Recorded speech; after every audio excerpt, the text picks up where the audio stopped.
परम योगी कबीर के इस पद का अभिप्राय समझाने की अनुकंपा करें। मूल बांधि सर गगन समाना, सुखमन यों तन लागी, काम क्रोध दो भया पलीता, तहां जोगणी जागी। मूल बांधि सर गगन समाना, सुखमन यों तन लागी। ये जो महासुख की घटना घटती है, योगी कैसे उसे घटाता है, वो अपने भीतर क्या करता है, वो किस भांति अपने को आकाश में डुबा देता है। मूल बांधी सर गगन समाना, ये उसकी प्रक्रिया है। जीवन ऊर्जा है, शक्ति है, लेकिन साधारणतः तुम्हारी जीवन ऊर्जा नीचे की तरफ प्रवाहित हो रही है। इसलिए तुम्हारी सब जीवन ऊर्जा अंततः काम वासना बन जाती। काम वासना तुम्हारा निम्नतम चक्र है। तुम्हारी ऊर्जा नीचे गिर रही है और सारी ऊर्जा धीरे धीरे काम केंद्र पर इकट्ठी हो जाती। इसलिए तुम्हारी सारी शक्ति काम वासना बन जाती। जितने तुम शक्तिशाली होगे उतनी प्रगाढ़ काम वासना तुम में पैदा होगी। इसलिए तो साधु डर जाते हैं, तो भोजन कम करते हैं, क्योंकि न भोजन लेंगे न शक्ति पैदा होगी, न शक्ति पैदा होगी न काम वासना उठेगी। साधु अपने को सुखाने में लग जाते हैं। साधु धीरे धीरे ऐसी कोशिश करते हैं कि इतना ही भोजन लें जितने से रोज दैनिक शरीर का काम चल जाए, ऊर्जा बचे ना। मगर ये कोई साधुता हुई? ये तो नपुंसकता हुई। ये कोई साधना हुई? शक्ति न बचे तो तुम्हारे ब्रह्मचर्य का क्या अर्थ, क्या मूल है? कोई सार्थकता नहीं। निर्बल के ब्रह्मचर्य का क्या अर्थ है? लाखों लोग निर्बलता को ब्रह्मचर्य समझ लेते, रुग्णता को स्वास्थ्य समझ लेते, शरीर को गला लेते हैं, ऊर्जा पैदा नहीं होती, इसलिए काम केंद्र सूख जाता है। तो वो सोचते हैं कि हम सिद्धावस्था को उपलब्ध हो गए। उन्हें ठीक से भोजन दो, एक सप्ताह के भीतर उनकी काम ऊर्जा फिर प्रवाहित होने लगेगी, फिर वासना जगने लगेगी। ये कोई छुटकारा ना हुआ, ये तो धोखा हुआ, ये आत्म प्रवंचना है। कबीर जैसे ज्ञानी ऐसी साधुता को दो कौड़ी का भी नहीं मानते। साधुता का अर्थ ऊर्जा को समाप्त करना नहीं है, ऊर्जा को रूपांतरित करना है। ऊर्जा को नष्ट करना, सुखाना नहीं है, ऊर्जा की दिशा बदलनी। वो जो नीचे की तरफ बहती वो ऊपर की तरफ बहने लगे। अधोगामी शक्ति ऊर्ध्व गमन की तरफ निकल जाए। जो अभी जमीन की तरफ बहती है वो आकाश की तरफ उठने लगे। जो अभी पानी की तरह है वो अग्नि की तरह हो जाए। पानी नीचे की तरफ बहता है, अग्नि सदा ऊपर की तरफ जाती। जिस दिन तुम्हारी ऊर्जा आग्नेय हो जाएगी, उसी दिन एक अनूठे ब्रह्मचर्य का जन्म होगा, जो निर्बलता से नहीं परम वीरी से पैदा होती। मूल बांधी, वो जो मूलाधार चक्र है, जहां से ऊर्जा काम ऊर्जा बनती है, उसे बांध लेना है, उसे सिकोड़ लेना है। इसलिए योग ने, पतंजल ने, हठ योग ने बहुत सी प्रक्रियाएं खोजी हैं मूल को बांधने की। मूल जब बंध जाए तो ऊर्जा अपने आप ऊपर उठने लगती है, क्योंकि नीचे का द्वार बंद हो जाता, द्वार अवरुद्ध हो जाता। एक छोटा सा प्रयोग, जब भी तुम्हारे मन में काम वासना उठे तो करो, तो धीरे धीरे तुम्हें राह साफ हो जाएगी। जब भी तुम्हें लगे कि काम वासना मन को पकड़ रही है, तब डरो मत, शांत होकर बैठ जाओ, जोर से श्वास को बाहर फेंको, उच्छ्वास, भीतर मत लो श्वास को, क्योंकि जैसा ही तुम भीतर गहरी श्वास को लोगे, भीतर जाती श्वास काम ऊर्जा को नीचे की तरफ धकाती है। जब तुम्हें काम वासना पकड़े तब एक्सहेल करो, बाहर फेंको श्वास को, नाभि को भीतर खींचो, पेट को भीतर लो और श्वास को बाहर फेंको, जितनी फेंक सको। धीरे धीरे अभ्यास होने पर तुम संपूर्ण रूप से श्वास को बाहर फेंकने में सफल हो जाओगे। जब सारी श्वास बाहर फेंक जाती है तो तुम्हारा पेट और नाभि वैक्यूम हो जाते हैं, शून्य हो जाते हैं। और जहां कहीं शून्य हो जाता है वहीं आसपास की ऊर्जा शून्य की तरफ प्रवाहित होने लगती है। शून्य खींचता है, क्योंकि प्रकृति शून्य को बर्दाश्त नहीं करती, शून्य को भरती है। तुम नदी में पानी भर लेते हो घड़े में, तुमने घड़ा भर के उठाया नहीं कि गड्ढा हो जाता है पानी में। घड़े से तुमने पानी भर लिया, उतना गड्ढा हो गया, चारों तरफ से पानी दौड़ के उस गड्ढे को भर देता है। तुम्हारी नाभि के पास शून्य हो जाए तो मूलाधार से ऊर्जा तत्क्षण नाभि की तरफ उठ जाती और तुम्हें बड़ा रस मिलेगा। जब तुम पहली दफा अनुभव करोगे कि एक गहन ऊर्जा बाण की तरह आके नाभि में उठ गई, तुम पाओगे सारा तन मन एक गहन स्वास्थ्य से भर गया, एक ताजगी। ये ताजगी वैसी ही होगी, ठीक वैसा ही अनुभव तुम्हें होगा ताजगी का जैसा संभोग के बाद उदासी का होता, जिससे ऊर्जा के स्खलन के बाद एक शिथिलता पकड़ लेती है, एक रुग्ण दशा, एक विषाद, एक हारापन, एक थकान। तुम सो जाना चाहते हो। बहुत से लोग संभोग का उपयोग केवल नींद के लिए ही करते, क्योंकि थक जाते। पश्चिम में डॉक्टर तो लोगों को सलाह देते हैं जिनको नींद नहीं आती कि संभोग उनके लिए उचित है। संभोग कर लोगे, थक जाओगे, टूट जाओगे, नींद अपने आप आ जाएगी। लेकिन वो नींद कोई स्वस्थ नींद नहीं, वो थकान की नींद है, वो विश्राम नहीं है, थकान है। थकान और विश्राम में बड़ा फर्क है। विश्राम में ऊर्जा पूरी आराम करती, थकान में ऊर्जा नहीं होती, हारे थके टूटे हुए तुम पड़ जाते हो। संभोग के बाद जैसे विषाद का अनुभव होगा, वैसे ही अगर ऊर्जा नाभि की तरफ उठ जाए तो तुम्हें हर्ष का अनुभव होगा, एक प्रफुल्लता घेर लेगी। ऊर्जा का रूपांतरण शुरू हुआ। तुम ज्यादा शक्तिशाली, ज्यादा सौमनस्यपूर्ण, ज्यादा उत्फुल्ल, सक्रिय, अनथके, विश्रामपूर्ण मालूम पड़ोगे, जैसे गहरी नींद के बाद उठे हो, ताजगी आ गई है। इसलिए जो लोग भी मूल आधार से शक्ति को सक्रिय कर लेते हैं, उनकी नींद कम हो जाती, जरूरत नहीं रह जाती। वे थोड़े घंटे सो के भी उतने ही ताजे हो जाते, फिर तो 2 घंटे भी सो के उतने ही ताजे हो जाते, जितने ताजे तुम 8 घंटे सो के नहीं हो पाते। क्योंकि तुम्हारे शरीर को तो ऊर्जा को पैदा करना पड़ता है, निर्मित करना पड़ता है, भरना पड़ता है। और बड़ा पागलपन है, रोज शरीर भरता है, रोज तुम उसे उलीचते हो।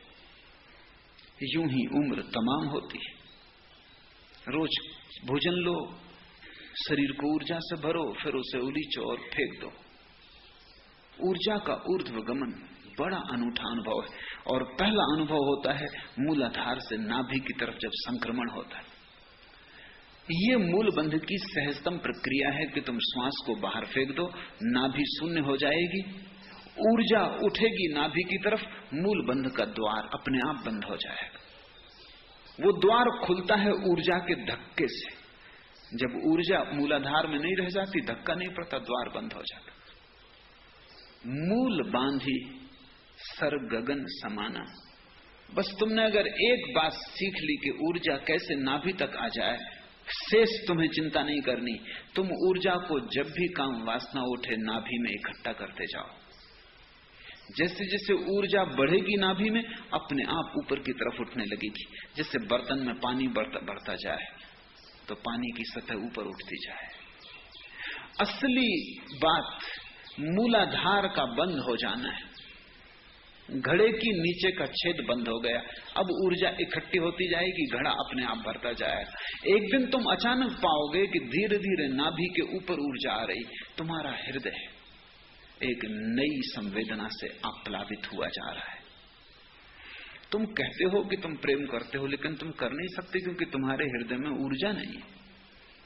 तुम लाख कहो कि तुम प्रेम करते हो, तुम प्रेम कर नहीं सकते क्योंकि प्रेम तभी घटता है जब हृदय चक्र में ऊर्जा आती, उसके पहले घटता नहीं। तो तुम समझाते रहो अपने को कि तुम प्रेम करते हो, लेकिन तुमने किसी को प्रेम नहीं किया, ना अपनी पत्नी को, ना अपने बेटे को। ज्यादा से ज्यादा तुम अपने को प्रेम करते हो, बाकी तुम किसी को प्रेम नहीं करते। और वो भी बहुत कमजोर है, वो भी कोई बड़ा गहरा नहीं है। जिस दिन हृदय चक्र पर आएगी तुम्हारी ऊर्जा, तुम पाओगे भर गए तुम प्रेम से। तुम जहां भी उठोगे बैठोगे, तुम्हारे चारों तरफ एक हवा बहने लगेगी प्रेम की। दूसरे लोग भी अनुभव करेंगे कि तुम में कुछ बदल गया, तुम अब वही नहीं हो, तुम कोई और ही तरंग लेके आते हो, तुम्हारे साथ कुछ और ही लहर आती कि उदास प्रसन्न हो जाता है, कि दुखी थोड़ी देर को दुख को भूल जाता है, कि अशांत शांत हो जाता है, कि तुम जहां छू देते हो, जिसे छू देते हो, उस पर ही एक छोटी सी वर्षा प्रेम की हो जाती। लेकिन हृदय में ऊर्जा आएगी तभी ये होगा। ऊर्जा जब बढ़ेगी, हृदय से कंठ में आएगी, तब तुम्हारी वाणी में एक माधुर्य आ जाएगा। जब तुम्हारी वाणी में एक संगीत, एक सौंदर्य आ जाएगा, तुम साधारण से शब्द बोलोगे और उन शब्दों में काव्य होगा। तुम दो शब्द किसी से कह दोगे और तुम उसे तृप्त कर दोगे। तुम चुप भी रहोगे तो तुम्हारे मौन में भी संदेश छिप जाएंगे। तुम ना भी बोलोगे तो भी तुम्हारा अस्तित्व बोलेगा। ऊर्जा कंठ पर आ गई। उपनिषद के गीत तभी तो फूटे होंगे जब ऊर्जा कंठ पर आ गई होगी। बुद्ध के वचन तभी तो निसृत हुए होंगे जब ऊर्जा कंठ पर आ गई होगी। कुरान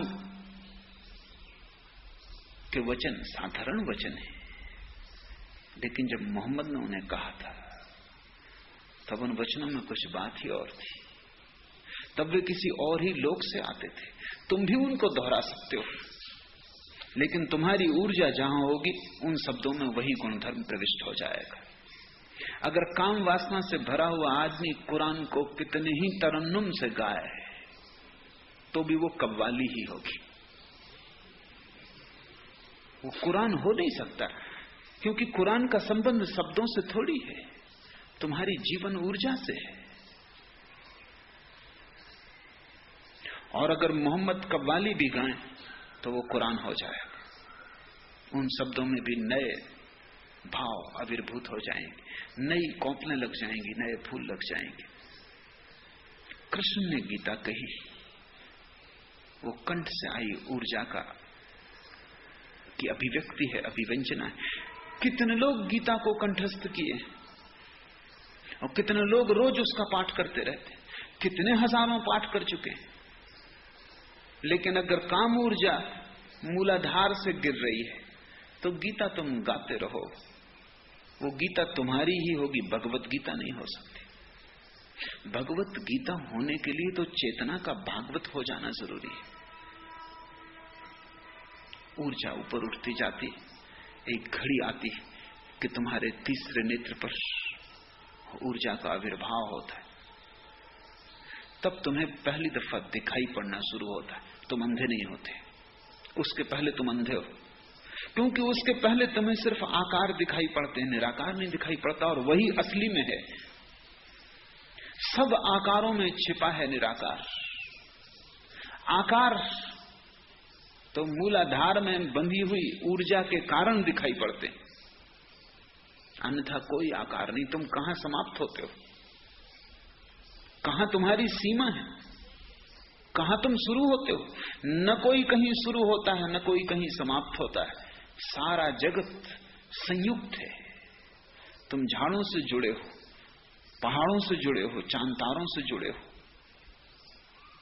छोटा सा मकड़ी का जाला हिलाओ और अनंत आकाश के तारे भी कप जाते हैं, क्योंकि सारा अस्तित्व एक है। इसमें दो तो है नहीं कहीं, लेकिन तुम्हें अनेक दिखाई पड़ता है। अंधे हो, मूलाधार अंधा चक्र है। इसलिए तो हम काम वासना को अंधी कहते। वो अंधी है, उसके पास आंख बिल्कुल नहीं है। आंख तो खुलती है तुम्हारी असली आंख जब तीसरे नेत्र पर ऊर्जा आके प्रकट होती, जब लहरें तीसरे नेत्र को छूने लगती, तीसरे नेत्र के किनारे पर जब तुम्हारी ऊर्जा की लहरें आके टकराने लगती, पहली दफा तुम्हारे भीतर दर्शन की क्षमता जगती। इसलिए हमने इस देश में विचार की प्रक्रिया को फिलॉसफी नहीं कहा, हमने विचार की प्रक्रिया को दर्शन कहा। फिलॉसफी पश्चिम में दर्शन शास्त्र का नाम है, हमने वो नाम पसंद न किया, क्योंकि फिलॉसफी तो पैदा हो जाती है मूलाधार में ऊर्जा हो तब भी, लेकिन दर्शन पैदा नहीं होता। और मूलाधार में भटके हुए अंधे कितना ही सोचें, उनके सोचने का क्या मूल्य हो सकता है? वो सोच के भी क्या सोच पाएंगे? अंधा कितना ही प्रकाश के संबंध में विचार करे, सिर पटके गणित बिठाए, विश्लेषण करे, मीमांसा में उतरे, क्या क्या हल होगा? अंधा जो भी कहेगा प्रकाश के संबंध में गलत होगा। अंधे को तो अंधेरा भी दिखाई नहीं पड़ता, प्रकाश तो बहुत दूर की बात है। तुम शायद सोचते होगे कि अंधे को अंधेरा दिखाई पड़ता है, तो तुम गलती में हो। अंधेरा देखने के लिए भी आंख चाहिए, अंधेरा भी आंख का ही अनुभव है। तुम आंख बंद करते हो, तुमको अंधेरा दिखाई पड़ता है, क्योंकि आंख खोल के तुमको प्रकाश का अनुभव है। अंधे को तो अंधेरा भी दिखाई नहीं पड़ सकता। अंधेरा और प्रकाश तो आंख के अनुभव है। तो अंधे सोच सकते हैं और बड़े दर्शन शास्त्र खड़े कर सकते हैं। Aristotle, Kant, Hegel, Bertrand Russell, पश्चिम के बड़े से बड़े विचारक भी दार्शनिक नहीं है। दर्शन एक अनूठी प्रक्रिया है जिसका संबंध विचार से नहीं, ऊर्जा से। कपिल, कणाद, बुद्ध, महावीर, शंकर, नागार्जुन दार्शनिक हैं, विचारक नहीं है। क्योंकि दार्शनिक होने का अर्थ है जिसकी ऊर्जा की लहरें तृतीय नेत्र के तट से टकराने लगी, अब इसको दिखाई पड़ता है।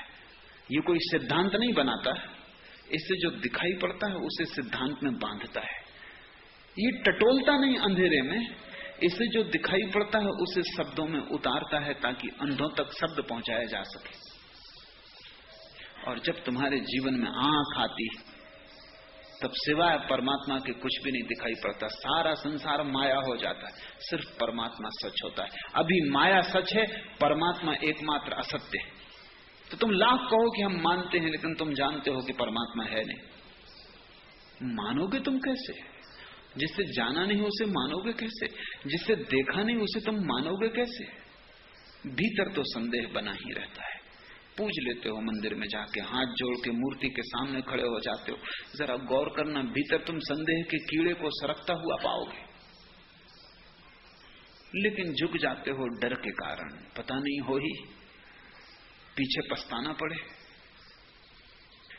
मुल्ला नसरुद्दीन का एक मित्र मर रहा था। मित्र एक मौलवी था,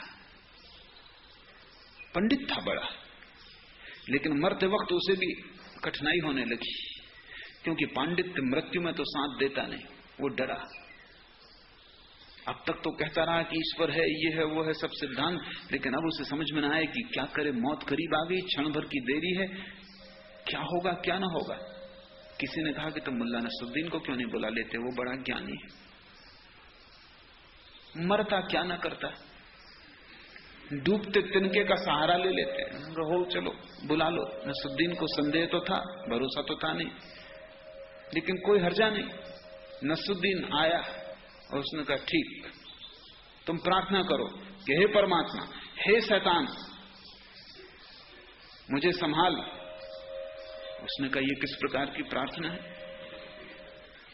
तो नसरुद्दीन ने कहा कि मरते वक्त खतरा लेना उचित नहीं, पता नहीं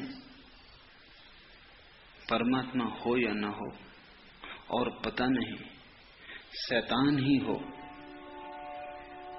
तुम दोनों से ही प्रार्थना कर लो, जो भी होगा सहायता करेगा। इस घड़ी में किसी को नाराज करना ठीक नहीं। भय के कारण पूजा चलती है, श्रद्धा के कारण नहीं। परमात्मा पर भरोसा तो तभी आता है जब ऊर्जा तीसरे नेत्र में प्रवेश करती है, तुम देखने में समर्थ हो जाते हो। तब तक परमात्मा एक झूठ है और माया सत्य है। फिर सारी चीज बदल जाती है। परमात्मा सत्य हो जाता है, संसार झूठ हो जाता है। दर्शन की क्षमता है, विचार की क्षमता का नाम नहीं है। दर्शन की क्षमता देखने की क्षमता है, वो साक्षात्कार है। जब बुद्ध कुछ कहते हैं तो देखकर कहते हैं, वो उनका अपना अनुभव है। अननुभूत शब्दों का क्या अर्थ है? केवल अनुभूत शब्दों में सार्थकता होती। मैंने सुना है एक छोटे से गांव में मैं ठहरा हुआ था और शहर से एक डॉक्टर आया था गांव के ग्रामीणों को समझाने के लिए परिवार नियोजन के संबंध में। तो जिस घर में मैं ठहरा था उस घर के सामने के ही आंगन में ग्रामीण इकट्ठे हुए थे और डॉक्टर समझा रहा था, मैं भी बैठा सुन रहा था। परिवार नियोजन के संबंध में सब बातें उसने समझाई। एक ग्रामीण ने खड़े होकर पूछा कि आप विवाहित हैं? उस डॉक्टर ने कहा कि नहीं, मैं अविवाहित हूं।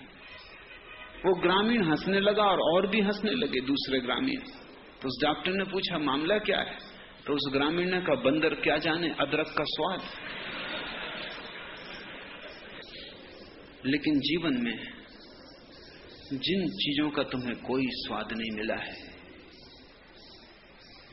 उनको भी तुमने मान रखा है, और मानते मानते तुम्हें लगता है कि तुम्हें स्वाद भी मिल गया है। गुड़ कभी चखा नहीं, गुड़ शब्द सुना है। परमात्मा कभी चखा नहीं, परमात्मा शब्द सुना है। जल कभी पिया नहीं, जल शब्द सुना है। परमात्मा कभी पिया नहीं, परमात्मा शब्द सुना है। ऊर्जा जब तीसरी आंख पर प्रवेश करती तो अनुभव शुरू होता है, और ऐसे व्यक्ति के वचनों में तर्क का बल नहीं होता, सत्य का बल होता है। ऐसे व्यक्ति के वचनों में एक प्रामाणिकता होती है जो वचनों के भीतर से आती है, किन्हीं बाह्य प्रमाणों के आधार पर नहीं। ऐसे व्यक्ति के वचन को ही हम शास्त्र कहते हैं। ऐसे व्यक्ति के वचन वेद बन जाते हैं। जिसने जाना है, जिसने जिया है, जिसने परमात्मा को चखा है, पिया है, जिसने परमात्मा को पचाया है, जो परमात्मा के साथ एक हो गया है, फिर ऊर्जा और ऊपर जाती है, सहस्त्रार को छूती है। मूल बांधी सर गगन समाना, सर यानी सहस्त्रार। पहला सबसे नीचा केंद्र चक्र है मूल बंध, मूलाधार, और सबसे अंतिम चक्र है सहस्त्रार। उसे हम सहस्त्रार कहते हैं आखिरी चक्र को, क्योंकि वो ऐसा है जैसे सहस्त्र पखड़ियों वाला कमल हो, बड़ा सुंदर है। और जब खिलता है तो भीतर ऐसी ही प्रतीति होती जैसे पूरा व्यक्तित्व सहस्त्र पखड़ियों वाला कमल हो गया, पूरा व्यक्तित्व खिल गया। जब ऊर्जा टकराती है सहस्त्रार से तो उसकी पखड़ियां खिलनी शुरू हो जाती। सहस्त्रार के खिलते ही व्यक्तित्व से आनंद का झरना बहने लगता है। मीरा उसी क्षण नाचने लगती है। पद घुंघरू बांध मीरा नाची। उसी क्षण में चैतन्य महाप्रभु पागलों की तरह उन्मत्त होकर नाचने लगते। मूल बांधी सर गगन समाना, सुखमन यों तन लागी। बड़ी अनूठी बात है ये, सुखमन यों तन लागी। ऐसा सुख पैदा होता है कि आत्मा तो नाचती ही है, आत्मा तो नाचेगी ही, लेकिन नाच इतना गहन हो जाता है कि शरीर तक उस नाच में नाचने लगता है, शरीर तक आनंदित हो जाता है, जो कि जड़ है। कबीर ये कह रहे हैं कि उस क्षण में चेतना तो नाचती ही है, उसमें कुछ कहना नहीं, लेकिन जड़ शरीर तक चेतना के साथ चैतन्य हो जैसा होकर नाचने लगता है। चेतना तो प्रसन्न होती है, रोआ रोआ शरीर का आनंदित हो उठता है। आनंद की लहर ऐसी बहती है कि मुर्दा भी, शरीर तो मुर्दा है, वो भी नाचने लगता है। तुम अभी शरीर के साथ बंधे बंधे खुद मुर्दा हो गए हो, तब धारा उल्टी बहती है। तुम्हारी चैतन्य की क्षमता के साथ मुर्दा शरीर भी नाचने लगता है। जो तुमने सुना है कि उसकी कृपा से अंधे देखने लगते हैं, लंगड़े चलने लगते हैं, गूंगे बोलने लगते हैं, उसका कम मतलब न समझे होगे। उसका यही मतलब है। उस घड़ी में जो आदमी सदा का गूंगा रहा हो वो भी बोल उठेगा। इतनी बड़ी घटना घटती, ऐसा उत्सव घटता है कि जो आदमी सदा का बहरा रहा हो वो भी सुनने लगेगा। सारा तन जाग उठता है, सारी नींद टूट जाती है। आत्मा की ही नहीं, जड़ शरीर तक में कंपन सुनाई पड़ते हैं। संगीत वहां तक गुंजायमान होता है, प्रतिध्वनि वहां भी सुनाई पड़ने लगती है। मूल बांधी सर गगन समाना, सुखमन यों तन लागी, काम क्रोध दोय भय पलीता, जहां तहां जोगण जागी। और ऐसी घड़ी में काम और क्रोध जैसे कि कोई बम लगा देता है, उसमें पलीता लगाता है। पलीते में आग लगती तो थोड़ी देर में बम फूट जाता है। काम क्रोध दोय भय पलीता, तहां जोगण जागी। और उस आनंद की घड़ी में कहां काम कहां क्रोध। अब तक जिनको शत्रुओं की तरह जाना था वो मित्र सिद्ध होते हैं। काम क्रोध दोनों ही उस परम विस्फोट में पलीता बन जाते हैं। उन दोनों का भी उपयोग हो जाता है, उनकी आग भी काम में आ जाती है और एक विस्फोट घटता है, एक एक्सप्लोजन। मनवा जाई दरीबे बैठा, मगन भया रसी लागा, कह कबीर जे संसा नहीं, शब्द अनाहत बागा। और अब मन को मंदिर में बिठाने की कोई जरूरत ना रही, अब तो बाजार में भी बैठ जाए। मनवा जाए दरीबे बैठा, अब कोई चिंता ही नहीं, हिमालय जाने की कोई जरूरत ना रही। बाजार दरीबा में बैठ जाए तो भी कोई फर्क नहीं पड़ता। अब हर जगह हिमालय, अब बाजार में भी कैलाश, अब घर में भी काबा है, अब तो शरीर में ही बैकुंठ। मनवा जाए दरीबा बैठा, मगन भया रसी लागा। और मन भी ऐसा मगन हो गया और रस से ऐसा संबंध जुड़ गया कि अब मन भी संदेह नहीं करता। मन जिसका स्वभाव संदेह है, जब ऊर्जा सातवें आखिरी चक्र को छूती है तो जो तुम्हारे शत्रु थे कल तक वो भी मित्र हो जाते हैं। काम क्रोध काम में आ जाते हैं, उनकी ऊर्जा उनकी अग्नि पलीता बन जाती है परम विस्फोट में। तब तुम्हें पता चलता है कि जीवन में कुछ भी व्यर्थ नहीं, सब सार्थक है। देर अबेर हर चीज का उपयोग होना है। कोई पत्थर यहाँ फेंके जाने योग्य नहीं, सभी पत्थर मंदिर के निर्माण में काम आ जाएंगे।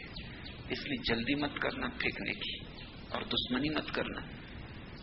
परमात्मा ने ऐसा कुछ बनाया ही नहीं जिसका सदुपयोग न हो।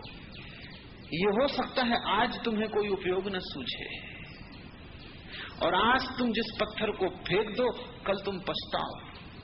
कल तुम्हें पीछे जाकर पता चले कि वही पत्थर तो मंदिर की मूर्ति बनने को था या वही पत्थर मंदिर का शिखर बनने को था। कुछ भी फेंकना मत, सब संभाल के रखना। रत्ती भर भी तुम में ऐसा नहीं है जो गलत हो, सभी का उपयोग हो जाएगा। ये हो सकता है कि आज गलत लगता हो क्योंकि तुम्हारी ऊर्जा बड़ी नीची है, वहां कोई उपयोग ना हो। जब ऊर्जा ऊपर जाएगी, दृष्टि का विस्तार होगा, आंखें खुलेंगी, तब हजार उपयोग निकल आएंगे।